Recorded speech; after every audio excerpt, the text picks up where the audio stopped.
मुफ्तखोर मेहमान। एक राजा के शयन कक्ष में मंदरी सिरपिनी नाम की जूं ने डेरा डाल रखा था। रोज रात को जब राजा जाता तो वह चुपके से बाहर निकलती और राजा का खून चूसकर फिर अपने स्थान पर जा छिपती।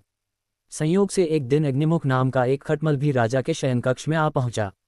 जूं ने जब उसे देखा तो वहां से चले जाने को कहा। उसने अपने अधिकार क्षेत्र में किसी अन्य का दखल सहन नहीं था। लेकिन खटमल भी कम चतुर न था। बोलो, देखो, मेहमान से इसी तरह बर्ताव नहीं किया जाता। मैं आज रात तुम्हारा मेहमान हूं। जूं अंततः खटमल की चिकनी चुपड़ी बातों में आ गई और उसे शरण देते हुए बोली, ठीक है, तुम यहाँ रात भर रुक सकते हो, लेकिन राजा को काटोगे तो नहीं उसका खून चूसने के लिए। खटमल बोला, लेकिन मैं तुम्हारा मेहमान है, मुझे कुछ तो दोगी खाने के लिए। और राजा के खून से बढ़िया भोजन और क्या हो सकता है। ठीक है, जूं बोली, तुम चुपचाप राजा का खून चूस लेना, उसे पीड़ा का आभास नहीं होना चाहिए। जैसा तुम कहोगी बिल्कुल वैसा ही होगा। कहकर खटमल शयन कक्ष में राजा के आने की प्रतीक्षा करने लगा। रात ढलने पर राजा वहां आया और बिस्तर पर पड़कर सो गया। उसे देख खटमल सब कुछ भूलकर राजा को काटने लगा, खून चूसने के लिए। ऐसा स्वादिष्ट खून उसने पहली बार चखा था, इसलिए वह राजा को जोर जोर से काटकर उसका खून चूसने लगा। इससे राजा के शरीर में तेज खुजली होने लगी और उसकी नींद उचट गई। उसने क्रोध में भरकर अपने सेवकों से खटमल को ढूंढकर मारने को कहा। ये सुनकर चतुर खटमल तो पनलग के पाए के नीचे छिप गया, लेकिन चादर के कोने पर बैठी जूं राजा के सेवकों की नज़र में आ गई। उन्होंने उसे पकड़ा और मार डाला। शिक्षा, अजनबियों पर कभी विश्वास न करो। कहानी नंबर 2, ढोल की पोल। एक बार एक जंगल के निकट दो राजाओं के बीच घोर युद्ध हुआ। एक जीता दूसरा हारा। सेनाएं अपने नगरों को लौट गई। बस सेना का एक ढोल पीछे रह गया। उस ढोल को बजा बजाकर सेना के साथ गए भांड व चारण रात को वीरता की कहानियां सुनाते थे।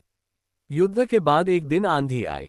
आंधी के जोर में वह ढोल लुकता पुकता एक सूखे पेड़ के पास जाकर टिक गया। उस पेड़ की सूखी टहनियां ढोल से इस तरह से सट गई थी कि तेज हवा चलते ही ढोल पर टकरा जाती थी और धाधम धमाधम की गुंजायमान आवाज होती। एक सियार उस क्षेत्र में घूमता था। उसने ढोल की आवाज सुनी। वह बड़ा भयभीत हुआ। ऐसी अजीब आवाज बोलते पहले उसने किसी जानवर को नहीं सुना था।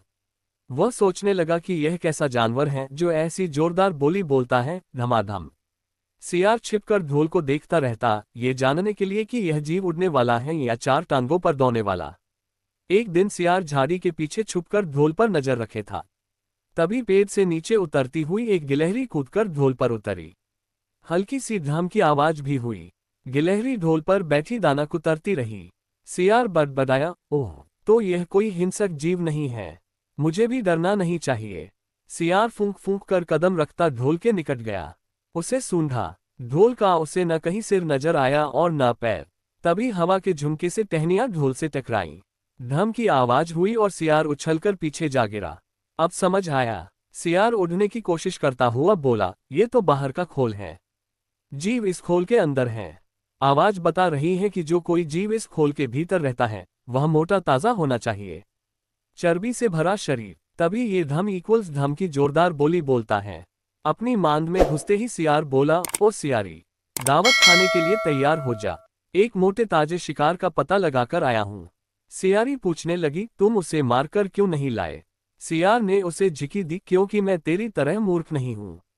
वह एक खोल के भीतर छिपा बैठा है। खोल ऐसा है कि उसमें दो तरफा सूखी चमड़ी के दरवाजे हैं। मैं एक तरफ से हाथ डाल उसे पकड़ने की कोशिश करता तो वह दूसरे दरवाजे से न भाग जाता। चांद निकलने पर दोनों ढोल की ओर गए।